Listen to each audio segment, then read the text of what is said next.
पाणी झिजो झिजो सा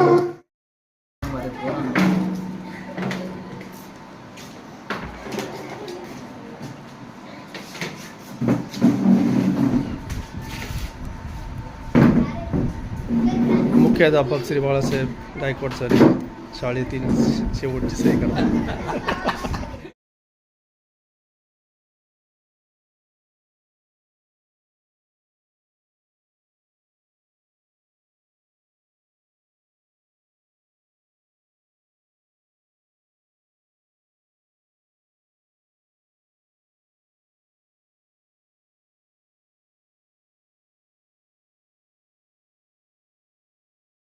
पुढील शाळा आणि शिक्षक कसे असतील काकूर म्हणतात ते.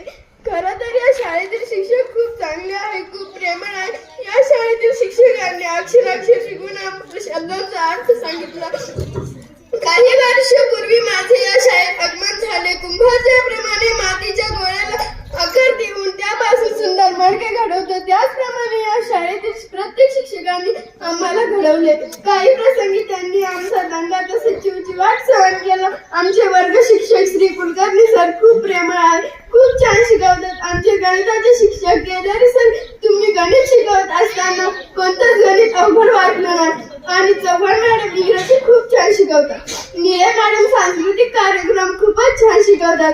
खरं तर मला तुम्हा सर्व शिक्षकांना सोडून जावेसे वाटत नाही, कारण तुमच्यासारखे शिक्षक पुन्हा भेटतील का? सर्व शिक्षकांनी खूप जीव लावला, आई वडिलांसारखे प्रेम दिले. शाळेच्या या अंगणात खेळलो, हसलो आनंदाने. आज दूर जाताना डोळे भरून येतात अचानक पाण्याने. गुरुजींचे ते धडे, मित्रांची ती साथ, या आठवणींचा कायम राहू गोडगंध हृदयात. नवी स्वप्ने, नवी दिशा, नवा प्रवास सुरू होईल. मात्र शाळेच्या या कट्ट्यावर मान कायम फिरत राहील. शाळेच्या या अंगणाला सोडून त्याला जायचं आहे, पण मनाच्या गाभाऱ्यात आठवणीचा गाठोडा आहे.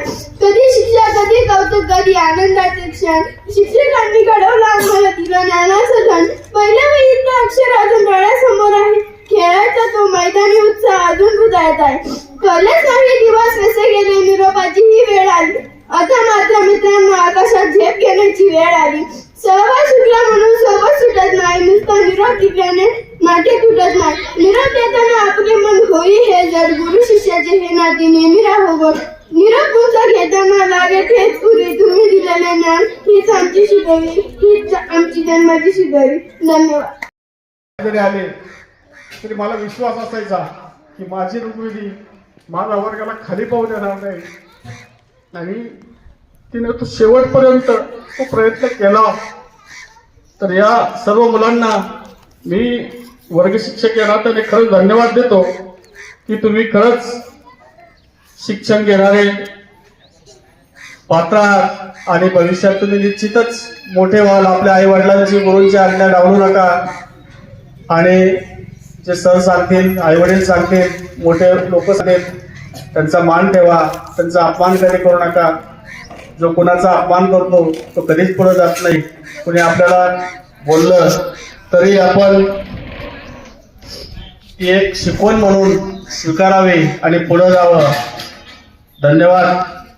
खाली पाहायला लावलं नाही, हेच मी माझ्या विद्येचा मोठेपणा समजतो की आपण दिलेले संस्कार माझ्या मुलीमध्ये खरंच रुजले, आणि त्या भविष्यात मोठ्या झाल्यावर कधीच त्यांच्या कुटुंबाला खाली पाहू देणार नाही. हा शब्द मी त्यांचे पालक या ठिकाणी उपस्थित आहे त्यांना देतो.